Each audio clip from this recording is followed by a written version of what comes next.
नमो तस्स भगवतो अरहतो सम्मा सम्बुद्धस्स। उहाँ भगवान अरहत सम्यक सम्बुद्धलाई सादर नमस्कार।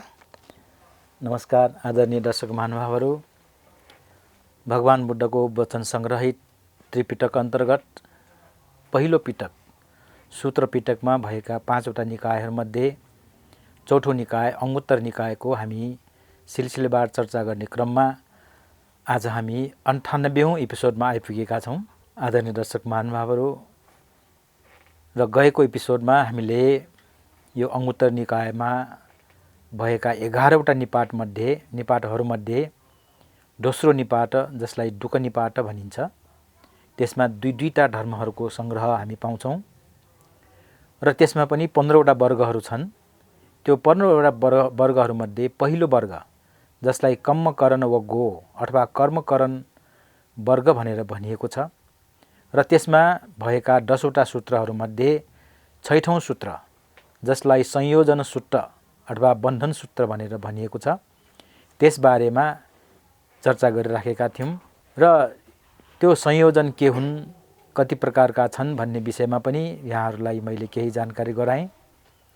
र गएको एपिसोडमा यो संयोजन 10वटालाई कुन कुन मार्गले, कुन कुन फलले चाहिँ त्यसलाई काटिन्छ र कसरी निर्वाण प्राप्त हुन सक्छ, कसरी यो संसार चक्रबाट चाहिँ मुक्त हुन सकिन्छ भन्ने विषयमा यहाँहरूको केही समय लिएको थिएँ। र त्यही अन्तर्गत 10वटा बन्धनमध्ये मैले 5वटाको बन्धनको बारेमा केही विस्तृत चाहिँ यहाँहरूसँग निवेदन गरेँ र बाँकी 5वटा बन्धनको बारेमा मैले छोटकरीमा मात्रै नाम लिएँ। अब त्यसैलाई अलिकति यहाँहरूको समय लिन चाहन्छु। अब यो 10वटा बन्धनमध्ये पहिलो सक्काय दिट्ठी, त्यसपछि विचिकित्सा, तेस्रो शीलवट्ट परामर्श, चौथो कामच्छन्द, 5औं पटिघ अथवा व्यापार पनि भनिन्छ। यो 5वटाको बारेमा मैले यहाँलाई अलि विस्तृतमा चाहिँ बताउने प्रयास गरेको थिएँ। र त्यसपछि बाँकी 5वटा रूप राग, अरूप राग, मान अनि बेचैनी र अविद्याको बारेमा मैले उच्चारण मात्रै गरेँ। अब त्यसको बारेमा पनि अलिकति म यहाँहरूको समय लिन चाहन्छु। यहाँ रूप राग, अरूप रागको कुरा छ। आदरणीय दर्शक महानुभावहरू, यो संसारमा 31 प्रकारका लोकहरू छन्, भुवनहरू छन् भन्ने विषयमा पनि थुप्रै पटक मैले उच्चारण गरेको यहाँलाई स्मरण छ होला। यहाँ रूप राग भनेको रूपलोक, रूपलोक भनेको रूप ब्रह्मलोक। यो विभिन्न प्रकारको ध्यानहरू, जसमा चित्त एकाग्र गरेर त्यसमा ध्यान अङ्गलाई पूर्ण गर्दै गर्दै गर्दै प्रथम ध्यान, द्वितीय ध्यान, तृतीय ध्यान, चतुर्थ ध्यान प्राप्त गरेपछि यो रूप ब्रह्मलोक अथवा रूपावचर पनि भनिन्छ, रूप ब्रह्मलोकमा उत्पन्न हुन्छ भनिएको छ। अब त्यो भनिएको छको हिसाबले मात्रै हामीले नपत्याउने हो भने आफूले त्यसलाई अभ्यास गरेर हेरौँ, त्यसबारेमा चाहिँ त्यो आचरण गरेर हेरौँ र अभ्यास आचरण गरेर त्यो अवस्थालाई हामीले महसुस गर्न सक्यौँ भने त आफैले अनुभव गरेपछि त प्रत्यक्ष प्रमाणित भइहाल्यो। तसर्थ आदरणीय दर्शक महानुभावहरू, यहाँहरूसँग मेरो विनम्र आग्रह, यो रूपलोक भनियो, रूप ब्रह्मलोक भनियो, रूपावचर भनियो, ब्रह्मलोकमा जाने भनियो, यो कोही व्यक्ति गएर बस्ने अथवा कोही व्यक्ति गएर बसेको छ त्यसरी मात्रै नबुझौँ। तपाईँ हामीले अनुभव गऱ्यौँ, तपाईँ हामीले प्रयास गऱ्यौँ भने त्यो तपाईँ हामी पनि अनुभव गर्न सक्ने त्यो अवस्था हो। र त्यो रूप ब्रह्मलोक पनि 16वटा बताइएको छ। अब यहाँ रूप राग भनेको के त? त्यो रूप ब्रह्मलोकमा उत्पन्न हुने इच्छा, आकर्षण, आसक्ति, त्यसलाई रूप राग भनियो। यहाँनिर प्रसङ्गवश एउटा चर्चा गर्न गइरहेको छु। मानिसहरूले, माने संसारमा भएका विभिन्न मानिसहरूको आफ्नो आफ्नो धारणा हुन्छ, विभिन्न प्रकारका धर्मगुरुको आफ्नो आफ्नो दर्शन हुन्छन् र कसैले यो संसारमा सबभन्दा ठुलो उपलब्धि अथवा सबभन्दा अन्तिम गन्तव्य भनेको ब्रह्मलोक महाब्रह्मा हुनु भनेर पनि भनिएको पाइन्छ। र त्यही अनुसारले म ब्रह्मलोकमा जन्मन पाऊँ, म ब्रह्मसँग चाहिँ ब्रह्मलीन हुन पाऊँ भन्ने त्यस्तो कामना गर्नेहरू पनि छन्। हो, यसरी ब्रह्मलोकमा उत्पन्न हुने, ब्रह्मलीन हुने, ब्रह्मा हुन जाने यस्तो इच्छा राख्नुलाई रूपराग भनेर भनिएको छ। अब फेरि अर्को बन्धन छ, 6औं 7औं अरूपराग। यहाँहरूलाई स्मरण नै होला, यो 31वटा भुवनको व्याख्या गर्ने क्रममा 16वटा रूप ब्रह्मलोक छ भने त्योभन्दा माथि 4वटा अरूप ब्रह्मलोक पनि छ। र अरूप ब्रह्मलोक किन भनियो त भन्दाखेरि त्यहाँ यो भौतिक रूप चाहिँ हुँदैन रे, त्यहाँ चित्त मात्रै हुन्छ भनिएको छ। भने जुनसुकै ठाउँमा बसेर यो अरूप ध्यान गरेर, यो प्रथम द्वितीय तृतीय चौथो अब मात्रै होइन, पञ्चम ध्यान पनि त्यहाँ छ। र त्यो पञ्चम ध्यान प्राप्त गरेर यो आकाश अनन्त छ, विज्ञान अनन्त छ भनेर यसरी 4 तह ध्यानको फेरि अर्को व्याख्या छ। यो 4 तह ध्यानलाई अनुभव गरेर प्राप्त गरेर त्यसलाई महसुस गरेपछि उसले अरूप ब्रह्मलोकको अनुभव गर्न सक्छ। र त्यो 4वटा छ। र त्यो अरूप ब्रह्मलोकमा उत्पन्न हुने अथवा अरूप ब्रह्मलोकमा जन्मने इच्छा गर्नु, त्यसमा आसक्ति हुनु भनेको अरूप राग। आदरणीय दर्शक महानुभावहरू, यसरी भन्दै गर्दाखेरि कसैलाई आफ्नो मान्यतामा आघात परेको पनि महसुस भएको हुनसक्छ। यदि त्यस्तो छ भने कृपया क्षमा गर्नुहोला। भगवान बुद्धले उहाँले यो सिद्धार्थ भइरहेकै अवस्थामा यो सांसारिक दुःखबाट कसरी मुक्त हुँ भनेर त्यो राजपाट आमा बुवा स्त्री भर्खर जन्मेको नवजात शिशुलाई पनि छोडेर त उहाँ महाअभिनिष्क्रमण गरेर यो संसारमा जुन रोगी हुनुपर्ने, हैन, बिरामी हुनुपर्ने, मर्नुपर्ने, वृद्धा हुनुपर्ने, योबाट चाहिँ कसरी मुक्त हुन सकिन्छ भन्ने ज्ञानको खोजमा चाहिँ उहाँ निस्कनु भएको हो।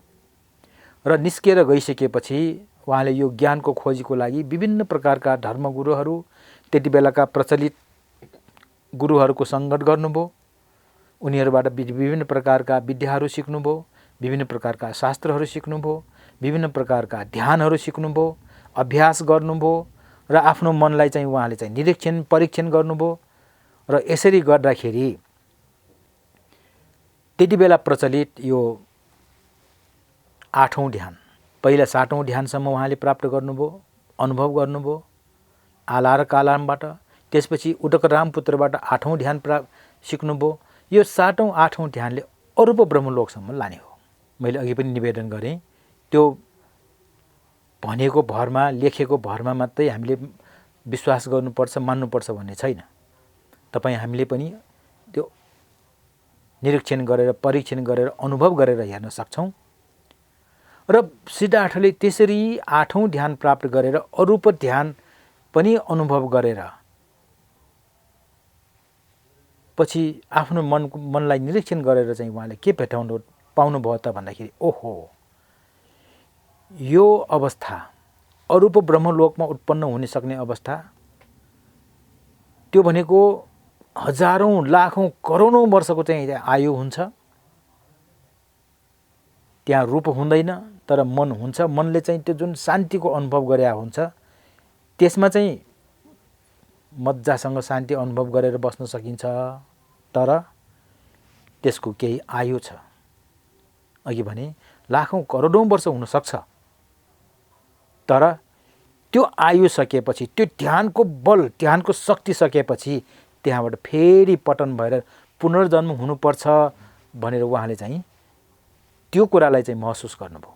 भनेपछि त्यो अरूप लोकमा बस्दाखेरि पनि स्थायी शान्ति त होइन रहेछ, स्थायी सुख होइन रहेछ। भनेपछि अब त्यो स्थायी रूपमै त्यो शान्ति चाहिँ प्राप्त कसरी गर्न सकिन्छ भनेर ती गुरुहरूसँग सोद्धाखेरि कसैले पनि बताउन सक्नु भएन। अनि बताउन नसकेपछि उहाँले त्यतिमा मात्रै सन्तुष्ट नभइकन त्यो धर्मको अझ उच्च स्तरकोलाई चाहिँ प्राप्त गर्ने असन्तुष्ट मानसिकता बोकेर उहाँले ती गुरुहरूको सङ्गत छोडेर अब कसैले बताउन नसकेपछि म आफै प्रयास गरेर हेर्छु भनेर उहाँले चाहिँ एकदम दुष्कर चर्या गरेर चाहिँ ध्यान गर्नुभयो, आचरण गर्नुभयो, अभ्यास गर्नुभयो, नखाइकन बस्नुभयो, जिउलाई सुकाउनु भयो, हाड र छाला भएको शरीर यहाँहरूले चाहिँ त्यो मूर्ति देख्नु भएको होला।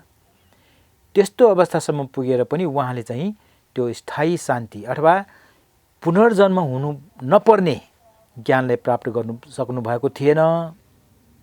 तर पछि उहाँले महसुस गर्नुभयो जिउ त असाध्यै गल्यो।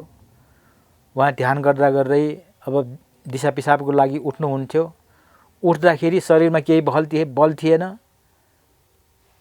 हाड र छाला टाँसिएको अवस्था थियो, बल थिएन, उठ्न खोज्नुहुन्थ्यो, घोसेमुन्ट भएर चाहिँ उहाँ लड्नुहुन्थ्यो, बेहोस पनि हुनुहुन्थ्यो कहिलेकाहीँ। पछि फेरि होस आएपछि आफ्नो काम सकेर फेरि ध्यान बस्नुहुन्थ्यो। यो मैले वर्णन गरिरहेको यो अन्दाजको भरमा अथवा किताबमा लेखेको भरमा मात्रै भनिरहेको छुइन आदरणीय दर्शक महानुभावहरू। यो विषयमा बुद्ध स्वयंले पछि बुद्धत्व प्राप्त गरिसक्नु भएपछि बुद्ध स्वयंले भिक्षुहरू हो मैले यस्तो यस्तो अवस्था पनि महसुस गरेर यस्तो अवस्थाबाट पार भएर आएको हुँ र त्यसबाट पनि सही ज्ञान प्राप्त नभएको कारणले मैले फेरि खान थालेँ शरीरलाई तागत दिनको लागि। र त्यो खान थालेर शरीरलाई तागत दिँदाखेरि मलाई सेवा गर्न अथवा मसँग ध्यान गर्न भनेर बसेका 5 जना साथीहरूले मलाई छोडेर हिँडे। कारण के त खाँदै नखाएर ध्यान गर्दाखेरि पनि त ज्ञान प्राप्त गर्न सकेन सिद्धार्थले। अब फेरि खान थालेपछि त अब ज्ञान प्राप्त गर्ने त आशै रहन्न, आशै छैन। यो सिद्धार्थको पथ चाहिँ भ्रष्ट भयो, उसको ध्यान भङ्ग भयो भनेर 5 जनाले छोडेर हिँडेको हो। यही कुरा सिद्धार्थले बुद्धले पछि आफ्नो विगतका कुराहरू सुनाउने क्रममा भन्नुभएको छ। र यसरी यो कुरा चाहिँ मध्यम निकायमा हामी पाउँछौँ। आदरणीय दर्शक महानुभावहरू, मध्यम निकायमा यहाँहरूले चाहिँ खोज्नुभयो भने बुद्धले यो दुष्करचर्या 6 वर्षको अवधिमा जुन उहाँले चाहिँ दुष्करचर्या गरेर आफ्नो शरीर कस्तो भयो, मैले कसरी ध्यान गरेँ, कहाँ कहाँ बसेर ध्यान गरेँ, मैले कस्तो कस्तो दुःख अनुभव गरेँ भन्ने सम्पूर्ण बेली विस्तार चाहिँ त्यो मध्यम निकायमा हामी पाउँछौँ। र यसरी गरेर पनि कुनै ज्ञान प्राप्त गर्न नसक्दाखेरि उहाँले खान थाल्नुभयो। साथीहरूले छोडेर गए तैपनि उहाँले चाहिँ त्यो हताश नभइकन, निराश नभइकन अभ्यास गर्दै गर्दै गर्दै गर्दै अन्ततोगत्वा वैशाख पूर्णिमाको रात उहाँले चाहिँ यो आनापान ध्यान गर्दै आफ्नो चित्तलाई निरीक्षण परीक्षण गर्दै गर्दै जाँदाखेरि बिस्तारै आफ्नो मनको क्लेशहरू बिस्तारै हटेर गएको उहाँले महसुस गर्नुभयो। र हुँदा हुँदा सम्पूर्ण रूपमा क्लेश नष्ट भइसकेपछि उहाँले चाहिँ त्यो पूर्णिमाको रात बितेर भोलिपल्टको सूर्योदय हुनु अगाडि उहाँको सम्पूर्ण क्लेशहरू निर्मूल भएर उहाँ चाहिँ बुद्ध हुनुभयो, बुद्धत्व ज्ञान प्राप्त गर्नुभयो, सर्वज्ञता ज्ञान प्राप्त गर्नुभयो। र प्राप्त गरिसक्नु भएपछि उहाँले पहिलो आफ्नो हर्ष उद्गार चाहिँ प्रकट गर्नुभयो के त अनेक जाति संसारं सन्धाविसं अनेक विसं, मैले यो संसारमा अनेक प्रकारको जन्म लिएँ। के को लागि? यो संसार कसरी बनेको, यो मान्छे किन बन्छ, किन जन्मन्छ, त्यसको कारण के हो भनेर त्यो कारण पत्ता लगाउन लागि मैले अनेक जन्म लिएँ तर पत्ता लगाउन सकेको थिएन। अहिले मैले चाहिँ मेरो चित्तलाई हेर्दै हेर्दै यो संसार बनाउने, यो शरीर रूपी घर बनाउने, यो अब डकर्मी भनौँ, अब घर बनाउने प्राविधिक भनौँ, उहाँले प्रयोग गर्नुभएको गहकारङ डिठोसी, यो घर बनाउने मैले तिमीलाई देखिसकेँ, तिम्रो औजारहरू सबै मैले भाँचिदिइसकेँ, विसङ्खार गतङ चित्तङ तन्हानङ खय मज्जगा, मेरो चित्त अब संस्कार रहित भइसक्यो, यही मेरो अन्तिम जन्म हो, अब फेरि अर्को जन्म हुने छैन भनेर चाहिँ उहाँले यो उद्गार प्रकट गर्नुभयो। भन्नुको अर्थ उहाँले यो जन्मनु पर्ने पुनर्जन्म हुने जुन अनुसय क्लेश भनेर भनियो, त्यो अरूप ब्रह्मलोकसम्म पुग्दाखेरि पनि उसले फेरि पुनर्जन्म लिनुपर्छ, यसले स्थायी शान्ति स्थायी सुख चाहिँ प्राप्त भएको छैन भनेर अनुभव गरेर त्यो बुद्धत्व ज्ञान प्राप्त गर्नुभयो। र प्राप्त गरिसक्नु भएपछि आफूले महसुस गर्नुभयो अब मेरो पुनर्जन्म छैन भनेर भन्नुभयो। अब यही दौरानमा यो प्रसङ्ग मैले चाहिँ किन यहाँ कोट्याएँ त भन्दाखेरि अरूप राग, अरूप ब्रह्मलोकमा उत्पन्न हुने जुन इच्छा हो, आकाङ्क्षा हो, आसक्ति हो, त्यसले गर्दाखेरि पनि ऊ पुनः पुनः जन्मनु परिरहन्छ, पुनर्जन्म भइरहन्छ। हो, उसको आयु लामोसम्म चाहिँ उसले त्यहाँ बस्न पाइएला, त्यो अनुभव गर्न पाइएला, तर त्यो आयु सकिएपछि, त्यो समयावधि सकिएपछि उसले पुनर्जन्म चाहिँ हुनैपर्छ। र पुनर्जन्म भएपछि फेरि यो संसारको चक्रमा चाहिँ घुमिरहनुपर्छ। र घुमिरहने क्रममा कहिले राम्रो गरिएला, कहिले नराम्रो गरिएला, सुकर्म गरिएला, दुष्कर्म गरिएला, कुशल गरिएला, अकुशल गरिएला, त्यही अनुसारको विभिन्न भवमा चाहिँ घुमिरहनु पर्ला। भनेपछि यो अनन्त संसारको अनन्त यात्रा फेरि सुरु हुन्छ। र यदि यो चाहना यदि गर्ने होइन, नगर्ने हो, स्थायी शान्ति सुख प्राप्त गर्ने हो भनेखेरि यी बन्धनहरूलाई तोड्न आवश्यक छ। यो मनभित्र भएका क्लेशहरूलाई सम्पूर्ण रूपमा निर्मूल गर्न आवश्यक छ भनेर भन्नुभएको नै बुद्धको मूल शिक्षा हो। अब त्यो रूपराग, रूप ब्रह्मलोकको इच्छा, अरूप ब्रह्मलोकको इच्छा यो कहिले हट्छ त भन्दाखेरि जब सकृदागामी मार्ग र फल प्राप्त गर्छौँ, त्यसले त्योभन्दा अगाडिको 5 वटा बन्धनलाई चाहिँ 3टा त सोटापन्नले नै काटिसक्यो। अर्को कामछन्द र व्यापार अथवा पटिगलाई सकृदागामीले चाहिँ एकदम न्यून गरेको हुन्छ। अनागामीले यो रूपराग, अरूपराग र त्यसपछिको 3टा मान भनेको घमण्ड, अर्को बेचैनी, आकुल व्याकुल हुने र अर्को अविद्या, तिनलाई न्यूनतम रूपमा चाहिँ घटाएको हुन्छ। निर्मूल रूपमा त्यहाँ हटेको हुँदैन त्यो अनागामी मार्गफलले। र त्यसपछि चौथो अर्हत मार्ग र फलले यो 5 वटालाई सम्पूर्ण रूपमा चाहिँ निर्मूल गर्छ। ब्रह्मलोकमा उत्पन्न जन्मनु इच्छा आकाङ्क्षाको जुन आसक्ति हो त्यो पनि सम्पूर्ण रूपमा हटिसकेको हुन्छ। अरूप ब्रह्मलोकमा जन्मिने इच्छा पनि त्यहाँ हटिसकेको हुन्छ।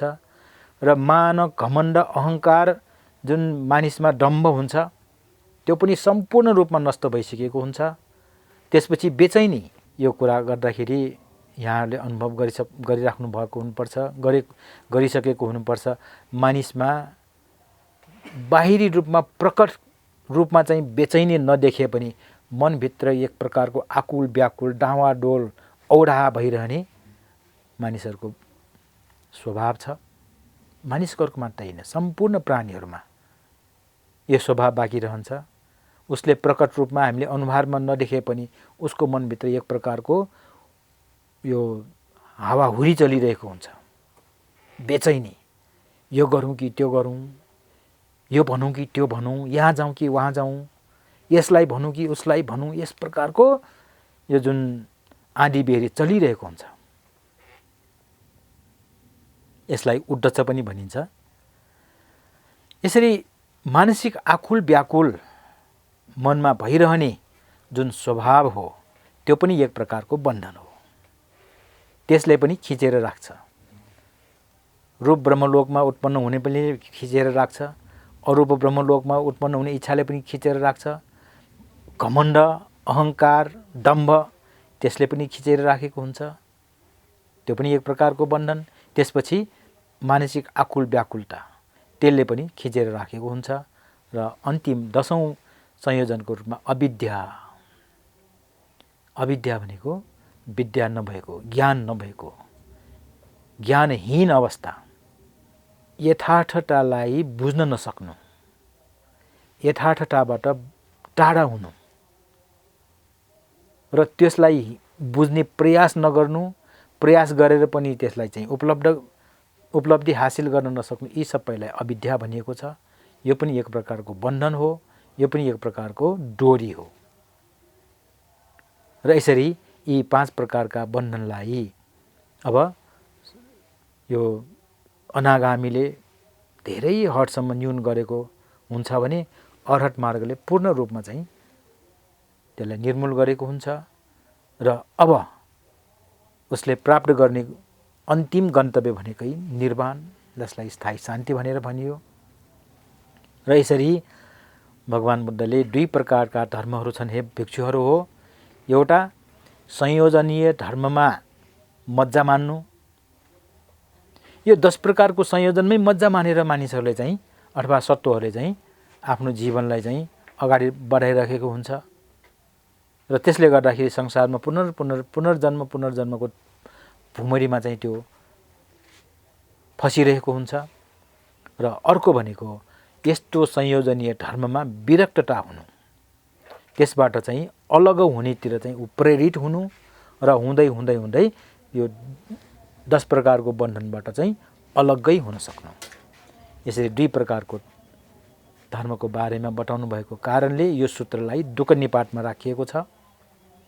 र यति मात्रै होइन दर्शक महानुभावहरू, उहाँले अगाडि के भन्नुहुन्छ, संयोजनीय धर्ममा मज्जा मान्नेहरू राग द्वेष मोहबाट मुक्त हुनन्, तसर्थ ती जन्म जरा व्याधि मरण आदि दुःखबाट मुक्त हुन्नन्। मैले अघि पनि निवेदन गरेँ दर्शक महानुभावहरू, जबसम्म यो बन्धनमा बाँडिएका हुन्छन् तबसम्म उसले यो संसारको दुःखमा चाहिँ पुनर्जन्म गर्दै गर्दै यो दुःखमा चाहिँ अल्झिनु पिल्सिनु पर्ने हुन्छ। र त्यसै गरेर उहाँले अर्को के भन्नुभयो, यो संयोजनीय धर्ममा विरक्त हुनेहरू राग द्वेष मोहबाट मुक्त हुन्छन्, तसर्थ ती जन्म जरा व्याधि मरण आदि दुःखबाट चाहिँ मुक्त हुन्छन्। दर्शक महानुभावहरू, भगवान बुद्धले दिनुभएका कुनै पनि उपदेशमा हामीले हेर्यौँ भने, कुनै पनि वचनलाई हामीले चाहिँ अध्ययन गर्यौँ भने उहाँको उपदेश, उहाँको शिक्षा जहिले पनि स्थायी शान्तितिर डोहोऱ्याइरहेको हामी पाउँछौँ, स्थायी शान्तितर्फ उन्मुख भइरहेको पाउँछौँ, निर्वाणतिर उन्मुख भइरहेको पाउँछौँ, दुःखबाट कसरी छुटकारा पाउने भनेर चाहिँ सिकाइरहेको, प्रेरणा दिइरहेको पाउँछौँ। यसै गरेर यो कम्मकरण वर्गको 10वटा सूत्रहरूमध्ये 6औं सूत्र संयोजन सूत्र अथवा बन्धन सूत्रमा उहाँले यसरी 2 प्रकारको धर्म छ र उनीहरूको स्वभाव कस्तो हुन्छ भन्ने कुरालाई दर्शाउनु भएको हामी पाउँछौँ। र अन्तमा उहाँले चाहिँ के भन्नुभयो, यो संयोजनीय धर्ममा विरक्त हुनेहरू जन्म जरा व्याधि मरण आदि दुःखबाट चाहिँ मुक्त हुन्छन्। हेर्नुहोस् दर्शक महानुभावहरू, उहाँले चाहिँ बिस्तारै मानिसहरूलाई चाहिँ कहाँनिर प्रेरित गर्नुभयो त, दुःखबाट मुक्त हुने, स्थायी शान्ति प्राप्त गर्नेतर्फ चाहिँ उहाँले उत्प्रेरित गरिराख्नु भएको हामी पाउँछौँ। आदरणीय दर्शक महानुभावहरू, यसरी यो सांसारिक दुःखबाट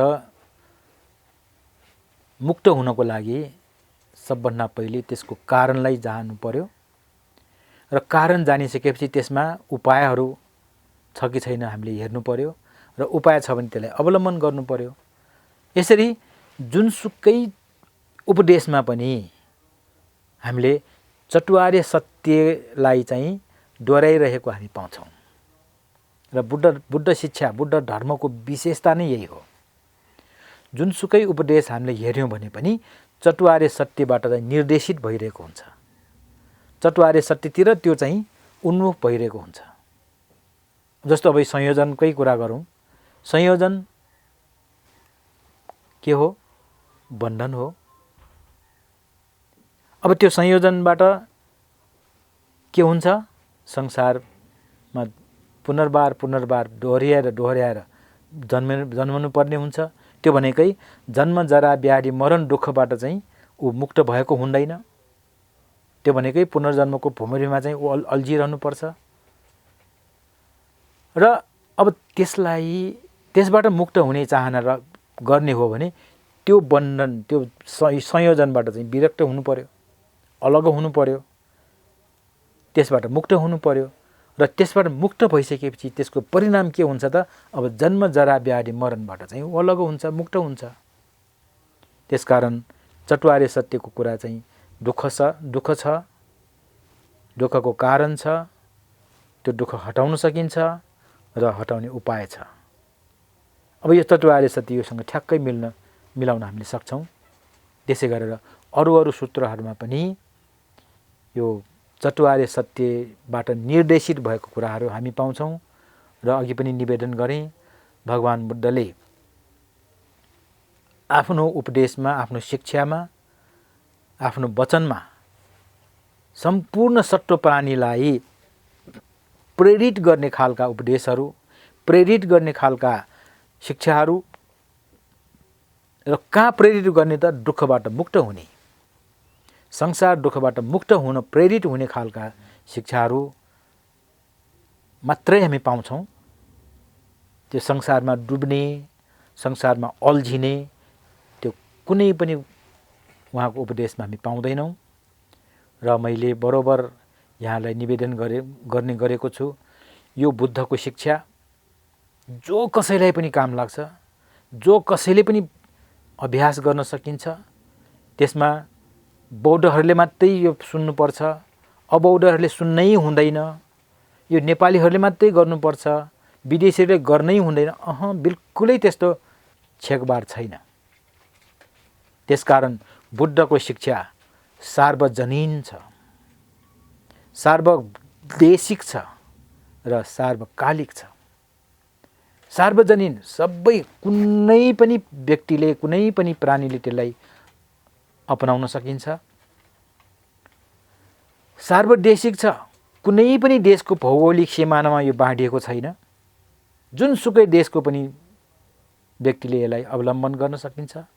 र सार्वकालिक छ, जुनसुकै कालमा। अब हेर्नुहोस् न, 2600 वर्ष अगाडि उहाँले प्रतिपादन गर्नुभएको शिक्षा अहिलेको जमानामा पनि, अहिलेको समयमा पनि त्यत्तिकै महत्त्वपूर्ण रूपमा चाहिँ मानिसहरूले चाहिँ लिइराखेको छ, लिन सकिन्छ र त्यही अनुसारको प्रतिफल पनि प्राप्त भइरहेको छ। तसर्थ दर्शक महानुभावहरू, बुद्धको शिक्षालाई कुनै पनि साम्प्रदायिक लेभल नलगाइकन, कुनै पनि साम्प्रदायिक सिमानाभित्र नबाँडिकन सम्पूर्ण व्यक्तिले, सम्पूर्ण प्राणीले चाहिँ अपनाउन सक्ने शिक्षा हो भनेर जब हामीले त्यसलाई चाहिँ महसुस गर्न सक्छौँ, तब हाम्रो कल्याणको कारक चाहिँ त्यहीँबाट सुरु हुन्छ। यति भन्दै एपिसोडको समय सकिएको सङ्केत पाएको कारणले म बिदा हुन चाहन्छु। ध्यानपूर्वक, धैर्यपूर्वक हेरिदिनु भएकोमा यहाँलाई धेरै धेरै धन्यवाद छ। भवतु सर्वमङ्गलम्।